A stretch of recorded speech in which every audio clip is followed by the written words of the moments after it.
नमस्कार बच्चों। हम चर्चा कर रहे हैं मलिक मोहम्मद जायसी के पद्मावत की, और पद्मावत में भी सिंगलदीप खंड की। सिंगलदीप खंड की हमने अब तक 4 चौपाइयों और दोहों के बारे में चर्चा की, जिसमें सबसे पहले तो दीप 7 दीपों के बारे में चर्चा की। उसके बाद में राजा की के सौंदर्य, उसके शक्ति के बारे में, उसके शौर्य के बारे में हमने चर्चा की।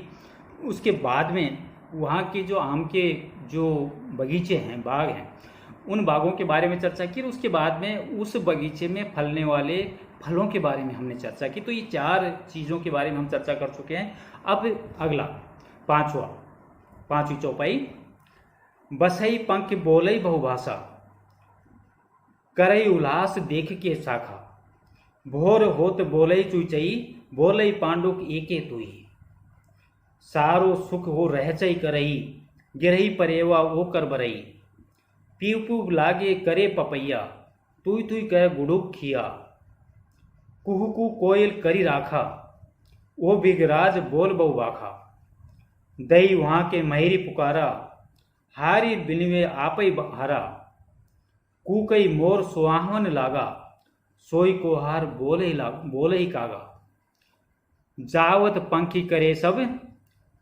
बैठे भरी अब राव, आपन आपन बासा, सेई दई करनाओ। यहाँ पर जो मलिक मोहम्मद जायसी हैं, जो कवि हैं, वो पद्मावत में अब तक जो दीपों की चर्चा उन्होंने की, जो राजा की शौर्य की चर्चा उन्होंने की, जो बागों की चर्चा की, उसमें फलने वाले फलों की चर्चा की। अब वो चर्चा कर रहे हैं कि उस बगीचे में जो पक्षी रहते हैं, वो पक्षी कौन कौन से पक्षी हैं और किस तरह की भाषा और बोलियां बोल करके कैसे उस वातावरण को और भी मनोरम और सौंदर्यशाली बनाते हैं। क्या कहते हैं मलिक मोहम्मद जायसी इस बारे में? बसई पंखी बोलई बहुभाषा, कि सिंगलदीप में वृक्षों पर अनेक पक्षी निवास करते हैं और वो अनेक प्रकार की बोलियां बोलते हैं। करई उल्लास देख के शाखा, और तथा वे शाखाओं और डालियों को देख करके उल्लासित होते हैं, आनंदित होते हैं। मन में उनके उमंग जाग जाती है।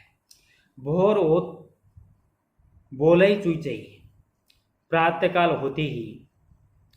चुचई एक छोटी सी चिड़िया का नाम है, जो फूल सूंघनी चिड़िया जिसे हम कहते हैं, उसकी बोली भाषा है जो चुई चुई वो बोलती है। कि प्रातःकाल होते ही चुचई जो फूल सूंघनी चिड़िया है वो बोलने लगती है। बोलई पांडो की एके तुई, और जो पागथा पक्षी तू ही की आवाज़ वो निकालता है, कि वो जो पक्षी है एक तुई है, इस तरह की आवाज़ में वो भोर हुए सुबह की वेला में बोलने लगता है। सारी सुआ वो रहचय करई, सारी का वो सुख, तोता और मैना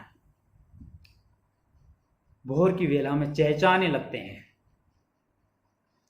गिरई परेवा ओ करवरई, और कबूतर ऊपर से गिरते हुए गुटर गु की आवाज करने लगते हैं।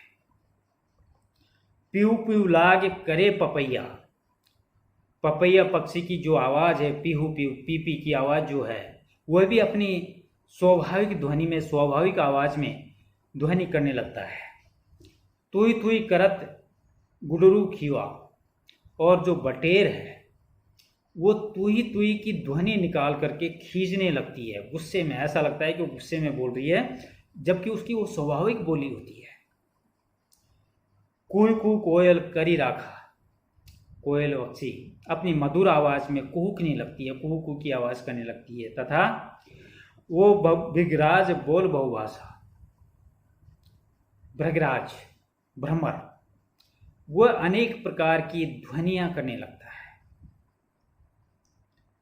दई वहां के महरी पुकारा, महरी ग्वालिन पक्षी चिड़िया, वो दई दई की आवाज करती है। और हारिल विनवे आपई हारा, और जो हारिल पक्षी है वह अपने हाल पर निवेदन करने लगता है। कूकई मोर सुहावन लागा, मोर अपनी स्वाभाविक आवाज में कूकते हुए अत्यंत सुंदर और शोभायमान लगते हैं। होत कोराहर बोले कागा, और जब कौवा बोलता है तो कलरव भी होता है और क्रंदन भी होता है, मन को दुख भी होता है। तो जब कौवा बोलता है तो उसकी आवाज से चारों तरफ कोलाहल हो जाता है, गुंजायमान हो जाता है वातावरण। जावत पंखी कहे सब बैठी भरी अबराव, जितने पक्षी कहे गए वे सभी सिंगल द्वीप के आम्रदल में, जो आम के जो पेड़ हैं, जो वाटिका है, उसमें बैठे हुए हैं। आपन आपई भाषा ले दे करना हो, और अपनी अपनी बोली में परमेश्वर का नाम ले रहे हैं। ऐसा लगता है कि जिस तरह वो बोलते हैं उन बोली भाषाओं में वो ईश्वर का नाम अपनी अपनी बोली के हिसाब से वो ले रहे हो। अब हम देखते हैं कि इस चौपाई में, इस छंद में क्या विशेषता है। सबसे पहले तो इस जो चौपाई है इसके अंदर चिड़ियाँ, विभिन्न प्रकार की चिड़ियाओं की जो ध्वनियों के बारे में चर्चा की है, उससे ध्वन्यात्मक वर्णन निकलता है। और एक दूसरी चिड़ियाओं के बारे में बताया गया है तो निश्चित रूप से परिगणनात्मक शैली के अंदर इसका वर्णन किया गया है। चूंकि जायसी इस काव्य की रचना करने के पीछे कहीं न कहीं उनका एक आध्यात्मिक उद्देश्य भी है, तो उस उद्देश्य को जाहिर करने के लिए यह बताया गया कि जो पक्षियां वो बोलते हैं अपनी भाषा के अंदर, जो स्वाभाविक भाषा के अंदर वो वार्तालाप करते हैं, उस वार्तालाप में ये झलकता है कि वो ईश्वर का नाम ले रहे हैं, बोल नहीं रहे हैं, वो ईश्वर का नाम ले रहे हैं।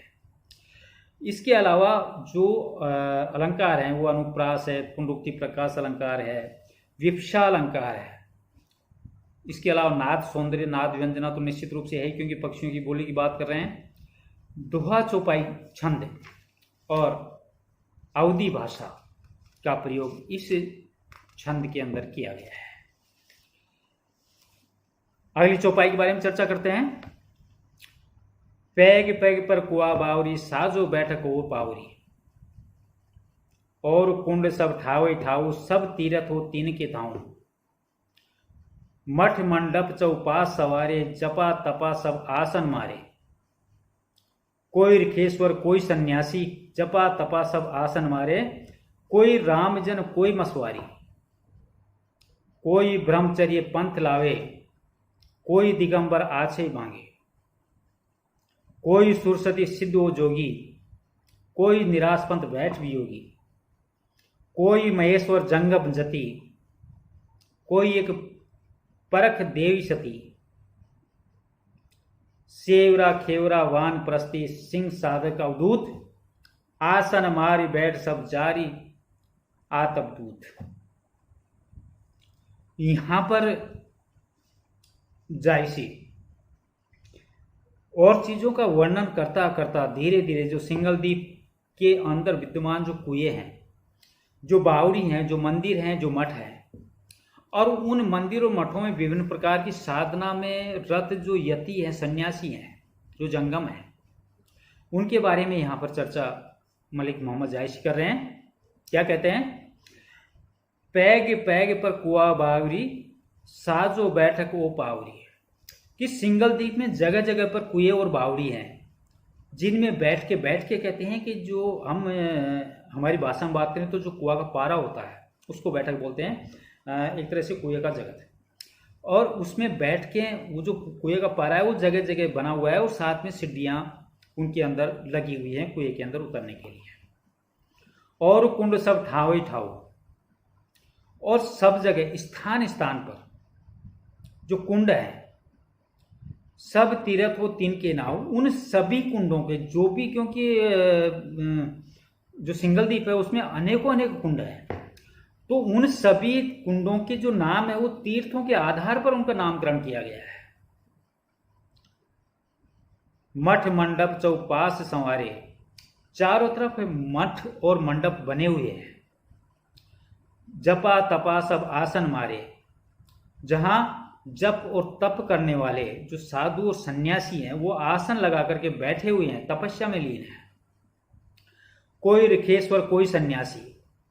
जप तप करने वाले कोई तो ऋषिश्वर हैं, कोई सन्यासी है, कोई रामजन, कोई मसवारी, कोई राम का उपासक, उनका भक्त है, और कोई 1 मास तक व्रत धारण करने वाला सन्यासी है, मसवारी है। मसवारी कहते हैं कि 1 मास तक व्रत धारण करने वाला व्रती। कोई ब्रह्मचर्य पंथ लागे, कोई ब्रह्मचर्य का पंथ को स्वीकार करने वाला है। कोई दिगंबर आछे लागे, कोई दिगंबर साधु है जो नग्न है, निवस्त्र है। कोई सुरसरी सिद्ध हो जोगी, कोई मां सरस्वती का उपासक है, कोई सिद्ध है, कोई यति है, कोई जोगी है, सन्यासी है, कोई निरास्पद बैठ वियोगी, और कोई ऐसा वियोग को धारण करने जो सांसारिक मोहमाया से जो विरक्त हो चुका है। सांसारिक मोहमाया से बिल्कुल विरक्त होने वाला ऐसे सन्यासी भी वहां पर मौजूद है।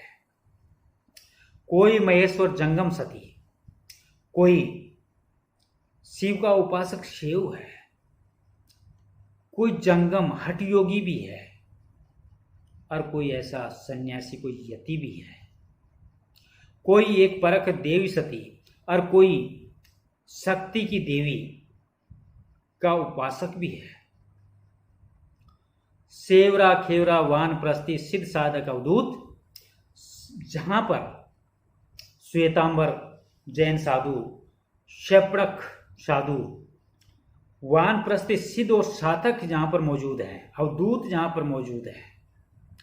आसन मारी बैठ सब जानी आत्मभूत, वे सब के सब अपनी इंद्रियों को शमित करने के लिए, अपनी इंद्रियों को शांत करने के लिए आसन मार करके वहां पर बैठे हुए है, सिंगल द्वीप में तपस्या करने, तपस्या में लीन है। अब इसकी विशेषताओं को हम जान लेते हैं कि आखिर इस चौपाई के अंदर, इस दोहे के अंदर कवि क्या कहना चाहता है। सबसे पहले तो अनेक प्रकार के सन्यासियों का इस चौपाई में वर्णन करता है। दूसरा, कवि ये कहना चाहता है कि सिंगल द्वीप ही वो स्थान है जहां पर सभी प्रकार के साधु सन्यासी आकर के तपस्या में लीन होते हैं और उस ईश्वर को प्राप्त करने की साधना में वो रत है और वो ईश्वर को प्राप्त करने के लिए अड़िग है। एक शब्द आया था यहाँ पर, कोई महेश्वर जंगम सती। जंगम वह एक लिंगायत साधुओं का एक कोटि है, एक समूह है, एक प्रकार है जिसमें शिव के उपासक माने जाते हैं। वे साधु एक लंबा सा चोगा पहनते हैं और उन चोगों में कहीं न कहीं घंटियां लटकी होती है। जब वो चलते हैं वो तो घंटियां बजती है, तो उस घंटियों को बजने की धुन में वो तपस्या में लीन होते हैं। अलंकारों की बात करें तो पुनरुक्ति प्रकाश अलंकार और अनुप्रास अलंकार यहाँ पर दिखाई देता है। निश्चित रूप से अवधि भाषा का तो यहाँ पर प्रयोग है ही, साथ में दोहा और चौपाई छंद में इसकी संरचना की गई है और धार्मिक और साधनात्मक शब्दावली का प्रयोग इस पूरे छंद, दोनों छंदों के अंदर की गई है। अब मैं अपनी वाणी को यहीं विराम देता हूँ। नमस्कार, बाय।